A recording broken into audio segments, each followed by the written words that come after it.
Guru meminta ayahnya datang ke pertemuan orang tua, tapi dia malah khawatir dengan keselamatan gurunya, karena ayahnya adalah ketua geng Huoxiong. Dan di rumah, anak buahnya tak terhitung jumlahnya. Jadi Zixiong mengatakan kepada guru bahwa ayahnya sedang di luar kota. Dia berharap pamannya bisa menggantikannya. Guru mengatakan paman juga bisa menggantikannya. Tapi para pamannya juga dikenal sebagai Madong Seok dari Korea. Begitu sampai di rumah, dia segera memberitahu pamannya tentang niatnya. Tak disangka, mereka semua berebut ingin pergi. Bahkan mereka berkata telah menunggu hari ini selama belasan tahun. Zixiong khawatir mereka akan bertengkar karena hal ini. Jadi Zixiong mengusulkan untuk menentukan dengan suit. Tak disangka, paman Kixiang yang menang. Tapi paman Zuxun masih berkata tidak masalah, dia menang. Namun keesokan harinya, Zixiong sangat terkejut, karena paman Kixiang mengenakan rantai emas besar dan jam tangan kecil. Seolah ingin memberitahu dunia bahwa dia adalah preman. Bahkan para pemuda di jalan melihatnya, akan dengan hormat memanggilnya bos. Memang benar, dimanapun paman Kixiang berada, dia selalu berkuasa. Di jalan, dia bahkan mengajari Zixiong cara meludah. Buka mulut seperti bentuk pantat ayam, lalu ikuti perasaan dan dorong keluar. Zixiong melihat adegan itu dengan takjub. Dia pun mencoba belajar sesuai dengan mantra itu. Sayangnya, dia tidak berbakat. Ludah yang dia keluarkan malah menempel di wajahnya sendiri. Setelah itu, paman Kixiang mulai mengajarinya cara berjalan dengan gaya. Ayunkan lengan dan berjalan dengan langkah berbentuk angka 8. Begitu, tuan muda, sangat bagus. Seorang pria sejati harus berjalan seperti ini. Mereka berdua berjalan dengan penuh percaya diri menuju sekolah. Di jalan, para siswa lain memandang mereka dengan tatapan aneh.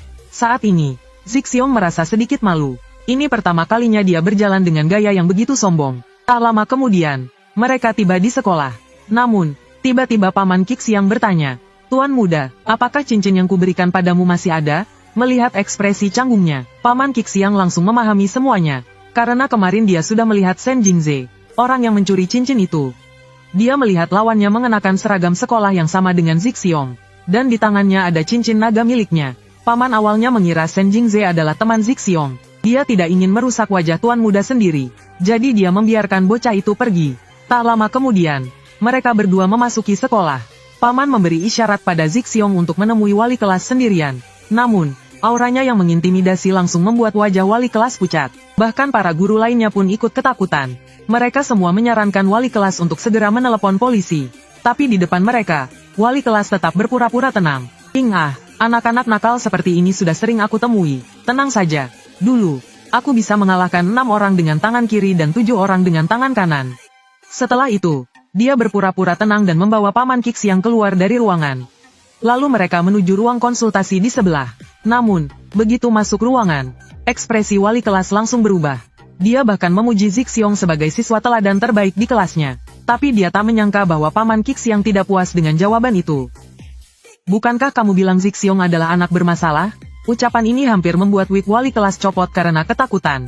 Dia buru-buru berkata bahwa akhir-akhir ini Zixiong memang sedikit nakal. Alasan memanggil orang tua kali ini juga karena hal itu. Namun, setelah mendengarnya, paman Kixiang tetap terlihat sangat tenang. Namun, wali kelas benar-benar kebingungan. Dia tidak mengerti. Jelas-jelas Zixiong sudah mulai nakal. Tapi pamannya tampak sama sekali tidak khawatir. Saat dia masih bingung, tiba-tiba paman Kixiang bertanya, "Guru, apakah ada yang memeras siswa di sekolah ini?" Mendengar itu, wali kelas langsung melompat dari sofa. Dia berulang kali berjanji, selama dia masih di sekolah ini, dia tidak akan pernah membiarkan hal seperti itu terjadi.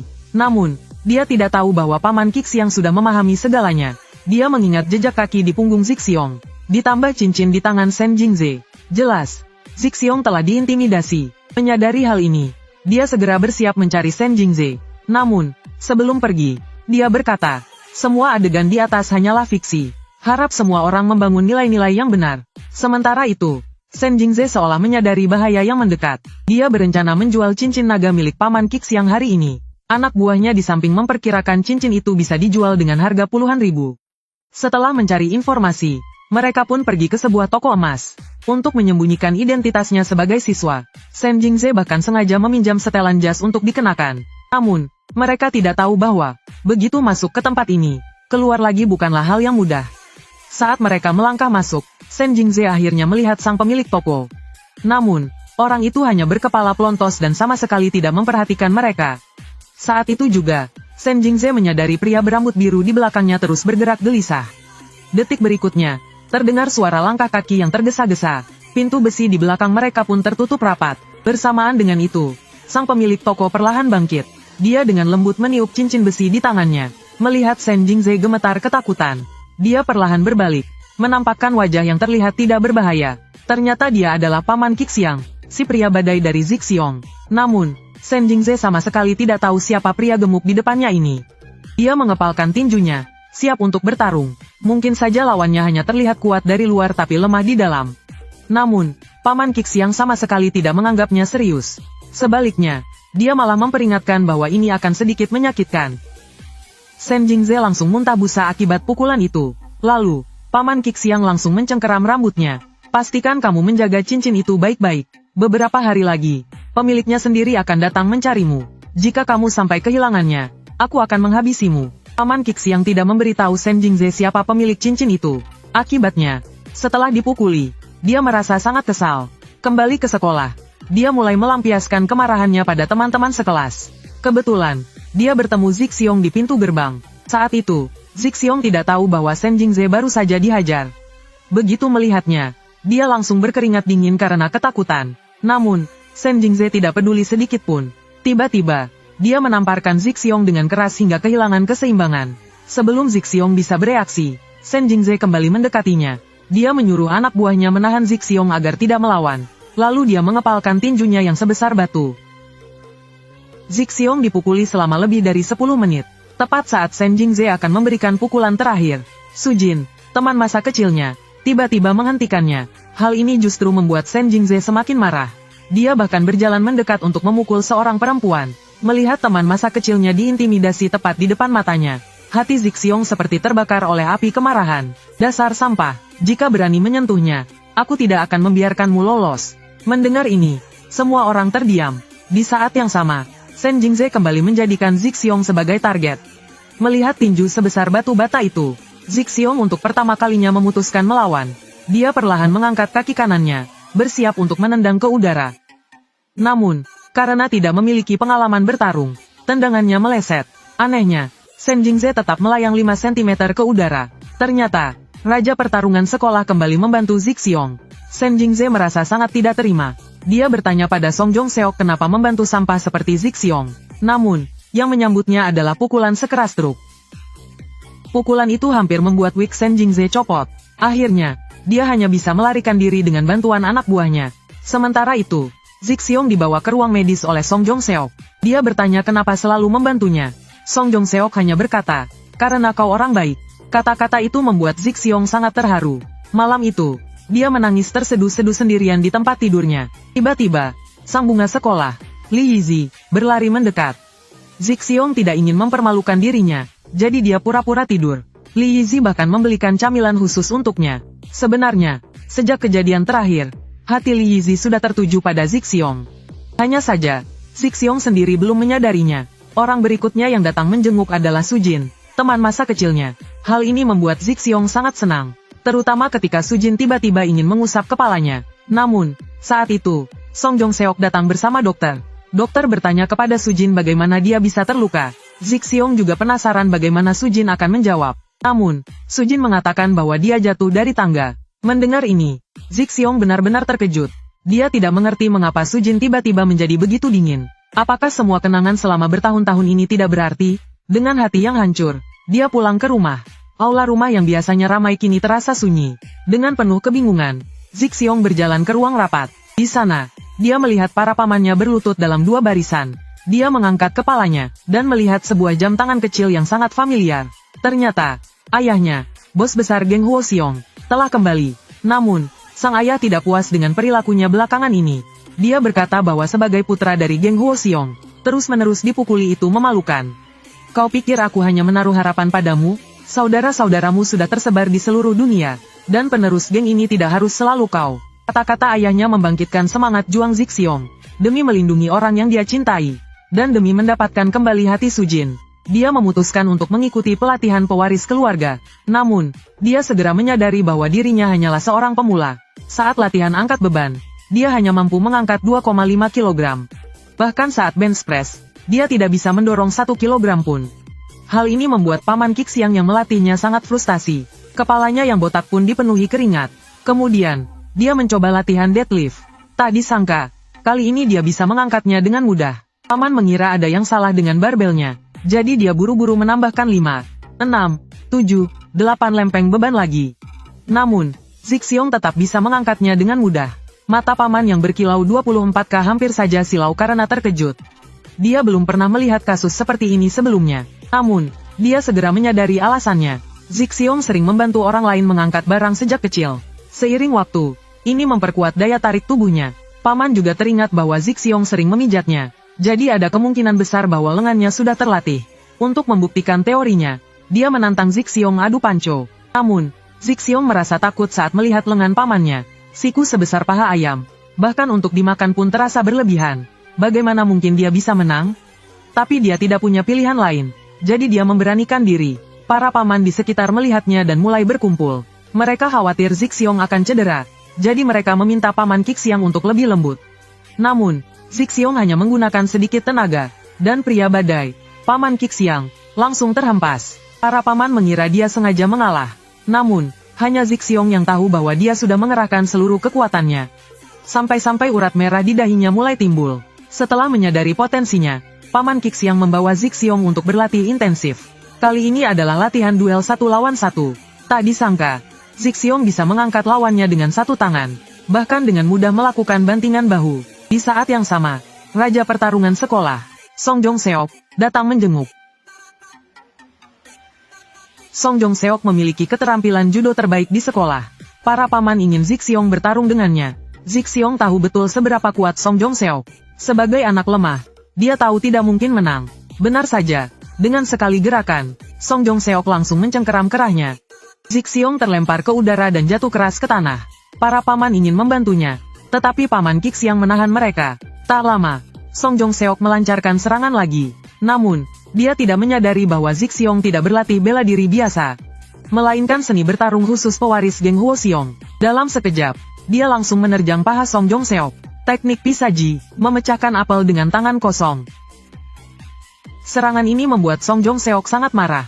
Dia tidak menyangka Zixiong akan bermain curang. Akhirnya, dia tidak lagi menahan diri. Dalam beberapa pukulan, dia membuat Zixiong tak bisa bangun. Meskipun seluruh tubuhnya sakit dan lelah, Zixiong merasa sangat puas. Karena inilah pertumbuhan yang dia butuhkan, agar bisa merebut kembali apa yang menjadi miliknya. Keesokan paginya, paman Qixiang sudah menunggunya di gerbang. Hari ini adalah hari pertama Zixiong pergi ke sekolah sebagai pewaris geng. Paman Qixiang bahkan menambahkan paku baja ke dalam seragamnya. Dengan cara ini, kerah bajunya tidak akan mudah terlipat. Saat dia turun ke bawah, semua anak buahnya serempak menyambut, "Tuan muda." Mereka semua akan mengawal Zixiong sepanjang perjalanan ke sekolah. Iring-iringan mobil mereka bahkan mencapai belasan kendaraan. Sesampainya di sekolah, Zixiong teringat nasihat pamannya. "Tuan muda, jika kau ingin menjadi pria jahat, maka carilah seseorang untuk dihajar lebih dulu." Demi menyelesaikan tugas ini, dia mulai mengamati teman sekelasnya. Akhirnya, matanya tertuju pada seseorang berambut mangkuk. Bocah ini selalu memperlakukan Zixiong sebagai target empuk. Setiap ada masalah, dia selalu datang meminta bantuan Zixiong. Zixiong pun pernah mengalami banyak kerugian karenanya. Dia mengepalkan tinjunya yang sebesar batu bata, siap memberikan pelajaran. Namun, karena sifatnya yang baik hati, dia tidak tega melakukannya. Tapi meskipun tidak dipukul, bocah itu tetap ketakutan. Dia berteriak bahwa Zixiong adalah iblis, lalu kabur terbirit-birit. Saat masuk kelas, dia baru menyadari bahwa semuanya telah berubah. Bocah berambut mangkuk menyebarkan gosip ke seluruh sekolah. Kini, semua teman sekelasnya mulai memperbincangkannya. Mereka berpikir bahwa semua kebaikan Zixiong selama ini hanya pura-pura. Bahkan Sujin, teman masa kecilnya, menganggapnya sebagai pembohong. Saat itu, Zixiong benar-benar terdiam. Apakah ini harga yang harus dibayar untuk menjadi pria jahat? Di saat yang sama, dia teringat nasihat paman Zaixun. "Tuan muda, menjadi jahat itu mudah, tapi semua usahamu sebelumnya akan sia-sia." Baru sekarang Zixiong sadar bahwa dia telah meremehkan kata-kata pamannya. Saat pulang sekolah, dia kembali bertemu Shen Jingze, orang yang dulu menindasnya dan merebut Sujin darinya. Zixiong tahu dia mungkin bukan lawannya. Namun, dia tetap memutuskan untuk menantang Shen Jingze. Bagi seseorang yang telah merebut segalanya darinya, Zixiong tidak akan tinggal diam dan siap bertarung habis-habisan. Dengan cengkeraman tangan besi yang kuat, Shen Jingze langsung menjerit kesakitan. Namun, karena kurangnya pengalaman bertarung, Shen Jingze memanfaatkan celah dan menendangnya hingga terlempar. Saat ini, Shen Jingze benar-benar marah. Dia akhirnya mengenali Zixiong, bocah lemah yang sering dia bully di masa lalu. Dengan amarah yang meluap, dia mengepalkan tinjunya dan menyerang. Namun, kali ini serangannya berhasil ditahan oleh Zixiong. Di saat yang sama, dia teringat kata-kata Paman Qixiang. Tuan muda, saat bertarung, kau harus tahu cara menggunakan cengkeraman. Sejurus kemudian, tangan kanannya langsung mencengkeram kuat. Terdengar suara tulang Shen Jingze yang berderak. Setelah itu, Zixiong mulai memberinya pelajaran. Sungai kecil memilih laut, burung kecil memilih langit, tapi kau memilih jalan yang salah. Namun, Shen Jingze tidak terima. Dengan wajah penuh kemarahan, dia kembali menyerang. Zixiong tidak lagi memberi kesempatan. Dia melayangkan satu pukulan keras sebagai pelajaran. Lalu, dengan tangan besinya yang tanpa belas kasihan, dia mengambil kembali cincin yang memang miliknya. Setelah menghabisi lawannya, dia melanjutkan perjalanan ke sekolah. Tiba-tiba, Paman Qixiang muncul dari belakang. Ternyata dia telah mengawasi segalanya dari tadi. Hari ini, pamannya akan mengantarnya ke sekolah secara langsung. Tapi apakah iring-iringan sebesar ini tidak berlebihan? Begitu sampai di gerbang sekolah, Zixiong mulai berkeringat dingin. Karena tiba-tiba semua anak buahnya turun dari mobil. Mereka berdiri dalam dua barisan dengan hormat, menunggu kedatangannya. Semua teman sekelas terkejut. King Ah, apa ada preman yang datang ke sekolah? Bahkan wali kelas sekali lagi dibuat ketakutan. Begitu dia turun dari mobil, suasana langsung memuncak.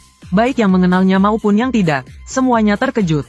Karena siapa yang menyangka, si bocah lemah yang dulu sering dibully kini menjadi pewaris geng mafia. Bahkan Paman Qixiang di belakangnya sampai meneteskan air mata haru. Aku tak menyangka hari ini akan tiba. Akhirnya, aku bisa mengantar tuan muda ke sekolah. Begitu masuk kelas, Zixiong langsung mencari Li Yizi. Namun, dia langsung menjadi target dua preman sekolah. Mereka ingin menguji seberapa kuat pewaris geng mafia ini. Salah satu dari mereka mengulurkan tangan untuk adu panco, tanpa sadar bahwa Zixiong sudah melatih lengannya seperti baja. Dengan sedikit tenaga, lawannya langsung terangkat 5 cm.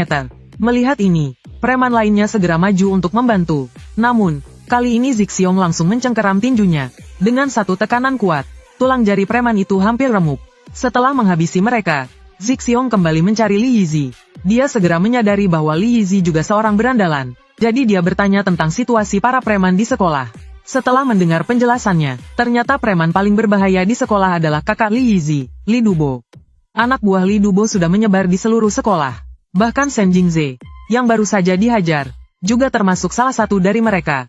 Satu-satunya orang yang tidak terlibat adalah Raja Pertarungan, Song Jongseok. Dia selalu menyendiri dan tidak punya banyak teman. Namun, kekuatannya dalam bertarung membuatnya ditakuti oleh semua orang. Di saat yang sama, dua preman yang dihajar tadi mencari Shen Jingze. Begitu mengetahui mereka dipermalukan, Shen Jingze langsung mengadakan rapat preman sekolah. Setelah berdiskusi selama 5 menit, Shen Jingze menyadari bahwa untuk mengalahkan Zixiong, mereka harus menyingkirkan Song Jongseok dulu. Untuk memperkuat pasukannya, dia menemui Li Dubo. Namun, yang aneh adalah, sebagai kakak Li Yizi, Li Dubo bukannya melarangnya, malah dengan penuh semangat mendukung rencana Shen Jingze. Dengan dukungan ini, Shen Jingze kembali percaya diri. Begitu tiba di kelas, dia langsung menghampiri Song Jongseok. Tanpa basa-basi, dia langsung melayangkan tamparan. Song Jongseok kaget dengan serangan mendadak ini. Namun, sebelum dia sempat marah, Shen Jingze sudah kabur. Sambil berlari, dia terus berteriak, "Song Jongseok, ayo kejar aku kalau berani. Ayo, ayo, marah."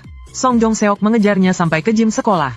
Saat itulah dia menyadari bahwa ratusan preman telah menunggunya di sana. Bahkan geng preman dari sekolah lain pun ada di sana. Namun, menghadapi semua itu, Song Jongseok hanya mengepalkan tinjunya yang besar. Satu pukulan mendarat, membuat hidung Shen Jingze bengkok. Dia panik dan segera memerintahkan anak buahnya untuk menyerang. Namun, yang aneh adalah, mereka hanya diam dan menatapnya. Dan saat itu juga, Zixiong, sang pewaris geng Huoxiong, berjalan masuk. Ternyata semua ini adalah jebakan mereka. Tujuannya adalah membuat Zixiong dan Shen Jingze bertarung 1 lawan 1. Namun, Shen Jingze tidak akan menyerah begitu saja. Dia mengepalkan tinjunya yang besar dan siap menyerang. Untungnya, Zixiong sudah bersiap. Dia menghindar dan langsung mengeluarkan tangan besinya yang tanpa ampun. Shen Jingze menahan rasa sakit. Namun, dia tahu satu-satunya cara keluar dari sini adalah mengalahkan Zixiong. Jadi dia kembali mengepalkan tinjunya. Melihat lawannya begitu bersemangat, Zixiong tidak ragu lagi. Teknik Pisaji, tinjukan hancurkan kentang. Semua orang yang menyaksikan terkejut. Pewaris geng Huoxiong memang tidak mengecewakan. Namun, Shen Jingze sudah kehilangan akal sehatnya. dia tiba-tiba mengeluarkan pisau. Zixiong menyadari bahwa dia dalam bahaya. Dia berpikir bahwa ini adalah akhir baginya. Namun, tiba-tiba, sosok besar dan gagah muncul di depan kelas. Hei, bocah, bertarung harus adil. Jika kau laki-laki sejati, hadapi dengan tinjumu. Ternyata Paman Qixiang datang. Begitu melihatnya, Shen Jingze langsung gemetar ketakutan. Zixiong juga tidak membuang kesempatan lagi. Dalam sekejap, dia menjatuhkan Shen Jingze ke tanah. Dengan terus menekan tubuhnya, terdengar suara tulang tangan Shen Jingze yang berderak. Dalam sekejap, Shen Jingze menangis terseduh-seduh kesakitan. Namun, Zixiong tetap diam dan terus mencengkeramnya. Pada saat yang sama, kenangan masa lalu terus bermunculan di benaknya. Saat pertama kali masuk sekolah, Shen Jingze sudah menagih uang perlindungan darinya. Jika jumlahnya kurang, dia akan dipukuli dan dihina. Tak lama setelah itu, Shen Jingze merebut Sujin, teman masa kecilnya. Bahkan terkadang dia juga memukulnya. Mengingat semua itu, hati Zixiong semakin hancur. Dia terus menghujani Shen Jingze dengan pukulan. Sambil menangis tanpa henti, orang-orang yang menyaksikan kebingungan. Kenapa justru orang yang memukul menangis lebih keras daripada orang yang dipukul? Hanya seseorang bernama Kafei yang menutup mulutnya dengan haru. Sepertinya dia juga seseorang dengan masa lalu yang berat. Beberapa saat kemudian, perkelahian Zixiong akhirnya usai. Kafei mendekatinya dan ingin berteman dengannya. Namun, mata Zixiong yang masih dipenuhi amarah membuatnya langsung menepis tangan Kafei dan menantangnya. Bahkan dia mengancam akan menghajar semua orang di sana. Melihat ini, Kafei mulai marah. Wajahnya yang sudah gelap menjadi semakin gelap. Tepat saat ketegangan meningkat, Li Dubo muncul. Dia menenangkan Kafei, mengatakan bahwa Zixiong sedang emosi, dan itulah mengapa dia menjadi agresif. Dengan bantuannya, Kafei dan para pemimpin geng sekolah lainnya akhirnya pergi. Namun, anak buah Kafei masih merasa tidak puas. Mereka berpikir bahwa dengan runtuhnya Shen Jingze, ini adalah saat yang tepat untuk memilih pemimpin baru. Namun, Li Dubo tidak membiarkan hal itu terjadi. Dia menantang siapa saja yang tidak puas untuk bertarung dengannya. Kalau tidak berani, enyahlah. Meski tidak terima, akhirnya, mereka semua pergi dari tempat itu. Namun, begitu keluar, ekspresi mereka berubah. Karena mereka tahu bahwa Shen Jingze pasti akan membalas dendam. Mereka hanya perlu menunggu waktu yang tepat. Di saat yang sama, Shen Jingze sadar dari pingsannya. Dia tak menyangka Li Dubo ternyata bekerja sama dengan Paman Qixiang untuk menjebaknya. Dalam sekejap, dia merasa bahwa dirinya yang dulu paling berkuasa, kini telah menjadi orang paling menyedihkan di dunia. Namun, dia bertekad untuk membuktikan satu hal, bahwa orang yang tidak takut apapun bisa menjadi sosok yang paling menakutkan. Keesokan harinya, kabar tentang kemenangan Zixiong menyebar ke seluruh sekolah. Bahkan aliansi geng dari sekolah lain pun bersiap siaga.